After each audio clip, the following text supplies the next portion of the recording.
नमस्कार। कभी कभी ऐसा होता है ना कि एक अकेली तस्वीर हमें विचारों की एक पूरी की पूरी दुनिया में ले जाती है। आज हम एक ऐसी ही तस्वीर के पीछे छिपे गहरे मतलब को समझने वाले हैं, परत दर परत। तो चलिए इस सफर की शुरुआत करते हैं। जरा इस तस्वीर को देखिए, इसे थोड़ा वक्त दीजिए। पहली नजर में ही हमारा ध्यान बीच में बनी आकृति और इस कलाकृति के शांत रहस्यमयी माहौल पर चला जाता है। ये सिर्फ एक किताब का कवर नहीं है, ये एक तरह का निमंत्रण है।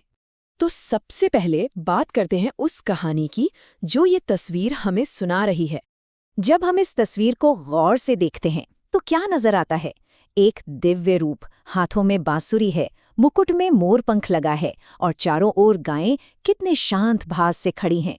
ये सारे प्रतीक मिलकर हमें एक बहुत जानी पहचानी कहानी की तरफ इशारा कर रहे हैं। पर वो कहानी है क्या? जी हाँ, ये कोई और नहीं बल्कि भगवान कृष्ण है। हिंदू धर्म में उन्हें प्रेम, करुणा और दिव्य आनंद का प्रतीक माना जाता है। लेकिन यहाँ उन्हें सिर्फ एक देवता की तरह नहीं, बल्कि परम सत्य यानी सुप्रीम बीइंग के तौर पर दिखाया गया है। ऐसा लग रहा है मानो उनकी मौजूदगी से ये पूरा दृश्य जगमगा रहा है।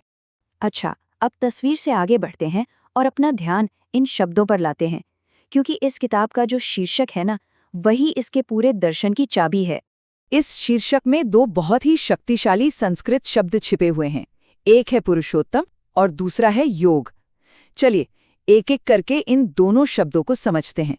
तो पहला शब्द है पुरुषोत्तम।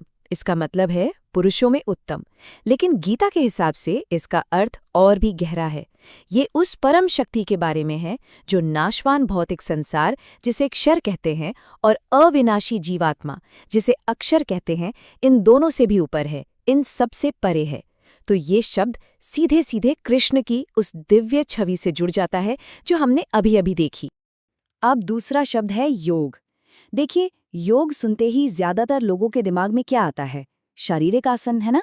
लेकिन इसका असली मतलब है जुड़ना। ये सिर्फ कोई एक्सरसाइज नहीं, बल्कि मन, शरीर और आत्मा को एक साथ लाने की और फिर उस परम शक्ति से जुड़ने की एक पूरी आध्यात्मिक प्रक्रिया है। तो जब हम इन दोनों शब्दों को एक साथ रखते हैं, पुरुषोत्तम और योग, तो इसका मतलब बनता है उस सर्वोच्च सत्ता के साथ एक होने का रास्ता। तो ये सिर्फ एक नाम नहीं है, ये एक वादा है, एक पूरी आध्यात्मिक यात्रा का नक्शा है। लेकिन ये इतना गहरा ज्ञान आया कहाँ से? ये कोई नई बात नहीं है, बल्कि इसकी जड़ें एक बहुत ही प्राचीन और पूजनीय ग्रंथ में हैं। चलिए पता लगाते हैं कि इसका स्रोत क्या है। तो सवाल उठता है कि ये जो पुरुषोत्तम योग का दर्शन है, ये आखिर हमें मिला कहाँ से? और इसका जवाब, मजे की बात यह है कि किताब के कवर पर ही छिपा है, शीर्षक के ठीक नीचे। अगर हम ध्यान से देखें तो हमें एक बहुत बड़ा सुराग मिलता है। यहाँ लिखा है, गीता के 15वें अध्याय पर प्रवचन। ये छोटा सा वाक्य हमें सीधे ज्ञान के एक बहुत बड़े सागर तक ले जाता है। और यहीं से कहानी और भी दिलचस्प हो जाती है। ये हमें सीधे ले जाती है हिंदू धर्म के सबसे महत्वपूर्ण ग्रंथों में से एक, भगवद गीता तक। इसका सीधा सा मतलब है कि ये किताब भगवद गीता के 15वें अध्याय पर दिए गए भाषणों या प्रवचनों का एक संग्रह है। भगवद गीता सिर्फ कोई धार्मिक किताब नहीं है, बल्कि ये जीवन, कर्म और अध्यात्म पर एक बहुत ही गहरी बातचीत है। पूरी दुनिया में इसे पढ़ा और सराहा जाता है, और यह हमें ये भी दिखाता है कि कृष्ण की भूमिका सिर्फ एक भगवान की नहीं, बल्कि एक दिव्य गुरु और मार्गदर्शक की भी है। और देखिए, यहीं पर सारी कड़ियां जुड़ जाती हैं। गीता के 15वें अध्याय का नाम ही पुरुषोत्तम योग है। तो ये किताब असल में उस प्राचीन अध्याय की एक गहरी और विस्तृत व्याख्या है, जिसका नाम ही इस किताब का शीर्षक बन गया। लेकिन रुकिए, इस कहानी में एक और बहुत महत्वपूर्ण किरदार है। वो इंसान जिसने इस प्राचीन ज्ञान को हम सबके लिए, आज के समय के लिए आसान बनाया है। तो ये ज्ञान हम तक पहुंचा कौन रहा है? कवर पर नीचे नाम लिखा है, स्वामी अखंडानंद सरस्वती। वे वेदांत के एक बहुत ही प्रसिद्ध और सम्मानित विद्वान थे। तो ये नाम हमें बताता है कि ये ज्ञान एक पहुंचे हुए संत के नजरिए से पेश किया गया है। और ये समझना बहुत जरूरी है, ये किताब खुद गीता नहीं है, बल्कि एक महान विद्वान द्वारा की गई उसकी व्याख्या है।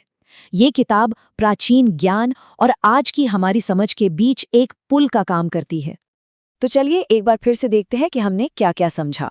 हमने शुरुआत की थी सिर्फ एक तस्वीर से, और देखिए हम कहाँ तक पहुंचे। पहली परत थी दिव्य स्रोत यानी कृष्ण, दूसरी परत थी मूल शिक्षा यानी पुरुषोत्तम योग, तीसरी परत थी प्राचीन ग्रंथ गीता का 15वां अध्याय, और चौथी और आखिरी परत है स्वामी अखंडानंद जैसे विद्वान द्वारा दी गई आधुनिक व्याख्या। ये सोचने पर मजबूर करता है ना कि हमारे चारों तरफ, हमारी ही दुनिया में ज्ञान की और कितनी ही दुनियाएं और छिपी हुई कहानियां हैं जो बस इस इंतजार में हैं कि कोई उन्हें खोजे। शायद हमें बस थोड़ा और ध्यान से देखने की जरूरत है।